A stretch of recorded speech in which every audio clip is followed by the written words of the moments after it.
मी स्वतः माझा बाप त्याचं नाव दासादादा होतं. ते उभ्या आयुष्यात कधीच कोणाला घाबरला नाही आणि सुरेश धस कोणाच्याच बापाला भेट नाही हे तुम्हाला स्पष्ट सांगले आहे. धनंजय मुंडे बाप बाप होता है बेटा बेटा. अमोल पटकरी फार लहान आहे बरं का. माझी त्याला एकदा विनंती, अमोल तू कोणाच्या बी नादी लाग, या रगेलच्या नादी लागू नको, तुला लय महागात पडल. मी आत्ता एकदा त्याचं ऐकून घेतो पण वडिलकीच्या नात्याने त्याला समज देतो. तुझं कुणीकडे बी दुकान चालव, माझ्यावर दुकान चालवू नको, तुझं अवघड होईल.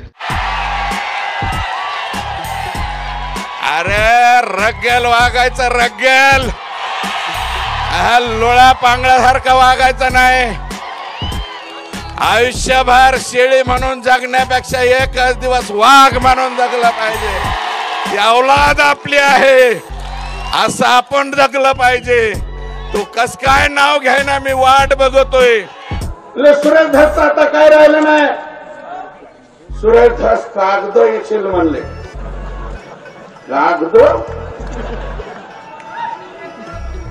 अरे सुरेश धस कागद असणारा नाही, तुम्हाला डोक्यावरचे केस उठायला लावणारे औलाद.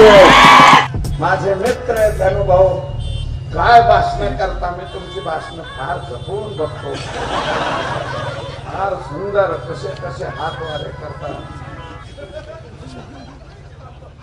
अरे कोणता बहिणीला दिला, कोणता एकदा मला तरी द्यायला का. बाबा बाबा माझ्या आयुष्याची शेवटची निवडणूक आहे. आला का म्हातारा झाला का काय. हे बरं नव्हं, हे वागणं बरं नव्हं. हे मी तुम्हाला या ठिकाणी नम्रपणे सांगतो. शेवटची निवडणूक आता काय झालं, शेवटची दुसऱ्यांदा तर लढत नाही, काटाळूस तर पडावं लागतंय. मला सुद्धा एक मेसेज आला, तुझ्या टिंब टिंब दम आहे का. आता हे कोणत्या मापकाने तपासायचं.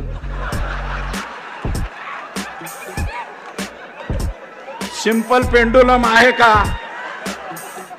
कोणतं यंत्र आहे हे तपासायला. जाऊ द्या, मी त्याच्यावरती जाणार नाही. पण हे औलादी कसले आहेत, हे असले पिलावळ कशी सांभाळता.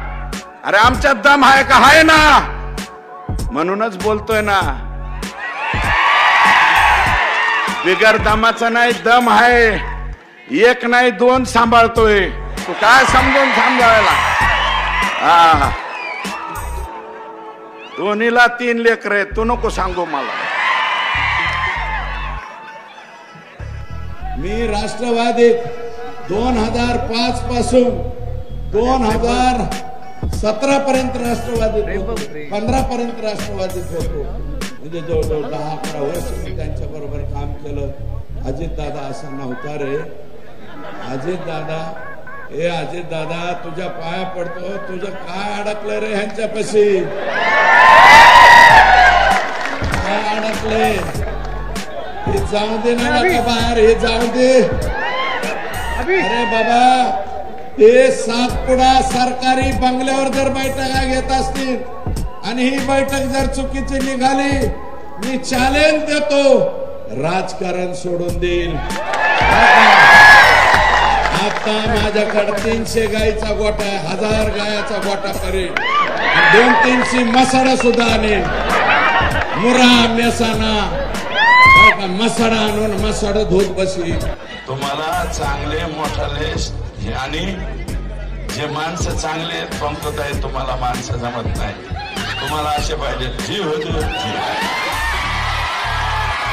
आमची औलाद जी हुजूर करणारी नाही.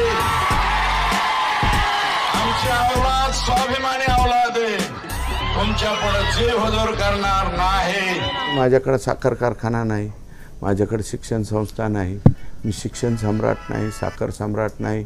मी अजून कुठलाही सम्राट, वाळू बिळू तर लय लांब राहिली. तिकडे राजकारणात एवढे पैसे लागतात, खर्च कुठून चालतो तुमचा? चालतं, चलते चलते मिळतं ना. एवढं म्हणजे काय एकदम संत तुकाराम आहेत काय? खरं बोललं पाहिजे ना.